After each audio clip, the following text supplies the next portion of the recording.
किसी आने वाले तूफान की आहट जैसी थी। परिवार का हर सदस्य वहां खड़ा था। सबकी आंखें फटी की फटी रह गई थीं। किसी ने सपने में भी नहीं सोचा था कि दादी माँ, जो घर की सबसे बड़ी और मार्गदर्शक मानी जाती हैं, आराध्या को सजा देने के लिए इस हद तक गिर जाएंगी। उनकी आंखों में ममता की जगह एक अजीब सी क्रूरता चमक रही थी। घर के निचले हिस्से में स्थित प्राचीन भोलेनाथ मंदिर के ठीक सामने, जहां हर सुबह धूप दीप से पवित्रता बिखरी होती थी, आज वहां दादी माँ ने नफरत का जाल बिछाया था। उन्होंने पूरे फर्श पर कांटों की एक घनी और नुकीली चटाई बिछा दी थी। हर कांटा मानो आराध्या की मासूमियत को छलनी करने के लिए तैयार खड़ा था। दादी माँ ने अपनी कड़कती आवाज में आदेश दिया, आराध्या, तूने जो गलती की है उसका पश्चाताप यही है। तुझे इन कांटों पर नंगे पांव चलकर मंदिर की चौखट तक जाना होगा। भोली भाली आराध्या का चेहरा डर से सफेद पड़ गया। उसने एक बार अपनी सजल आंखों से परिवार के बाकी सदस्यों की ओर देखा, पर दादी के खौफ के आगे सबने अपनी नजरें झुका ली। बेचारी आराध्या कर ही क्या सकती थी। बड़ों का मान रखने और अपनी नियति को स्वीकार करते हुए उसने कांपते हुए कदमों से उस कांटों भरी चटाई पर अपना पहला कदम रखा। जैसे ही उसका कोमल पैर उन नुकीले कांटों पर पड़ा, वे मांस को चीरते हुए भीतर धंस गए। आराध्या के मुंह से एक दर्दनाक चीख निकली, हे भोलेनाथ। वो आवाज इतनी मर्मस्पर्शी थी कि मंदिर की दीवारें तक कांप उठी। ऐसा लगा मानो महादेव की मूर्ति भी इस अन्याय को देखकर दहल गई हो। आराध्या की आंखों से आंसू बह रहे थे और उसके पैरों से खून की बूंदें उस पवित्र जमीन को भिगोने लगी थी। ठीक उसी वक्त घर के मुख्य द्वार से प्रथम की एंट्री हुई। वह दिन भर के काम के बाद थका हारा ऑफिस से लौट रहा था, लेकिन सामने का मंजर देखते ही उसके पैरों तले जमीन खिसक गई। अपनी पत्नी को इस हाल में देखकर उसका खून खौल उठा।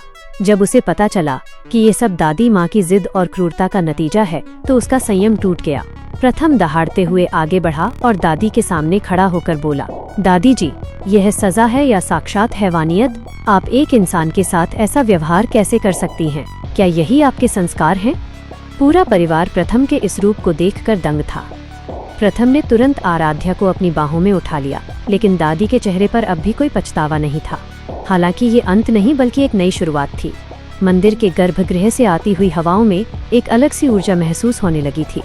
आने वाले वक्त में नियति करवट लेने वाली है। महादेव का मंदिर सिर्फ गवाह नहीं था, बल्कि वो आराध्या को एक ऐसी शक्ति प्रदान करने वाला था जो उसे भीतर से फौलाद बना देगी। वो मासूम लड़की जो अब तक सहती आई थी, अब अन्याय के खिलाफ खड़ी होगी। भोलेनाथ की कृपा से आराध्या के भीतर जो आत्मविश्वास जागेगा, वही दादी माँ के अहंकार को चकनाचूर करेगा।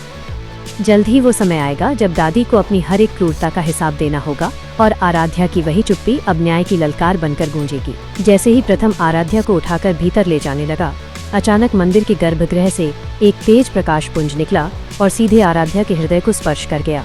उस पल एक चमत्कार हुआ। आराध्या के पैरों के जख्म भरने लगे और उसकी सजल आंखों में एक दिव्य चमक और गजब का साहस भर गया। उसने प्रथम का हाथ धीरे से हटाया और खुद अपने पैरों पर खड़ी हो गई। अब वो डर से कांपने वाली अबला नहीं, बल्कि आत्मविश्वास से भरी एक नई आराध्या थी। उसने पलटकर दादी माँ की आंखों में सीधे देखते हुए शांत पर दृढ़ स्वर में कहा, दादी जी, आज इन कांटों ने मेरा शरीर नहीं, बल्कि आपके प्रति मेरे मन में जो सम्मान था, उसे छलनी कर दिया है। भोलेनाथ गवाह हैं, आज से मैं आपकी हर प्रताड़ना का अंत करूंगी। दादी माँ, जो अब तक अहंकार में डूबी थी, आराध्या के चेहरे पर वो दैवीय तेज और निडरता देखकर पहली बार भीतर तक सिहर उठी।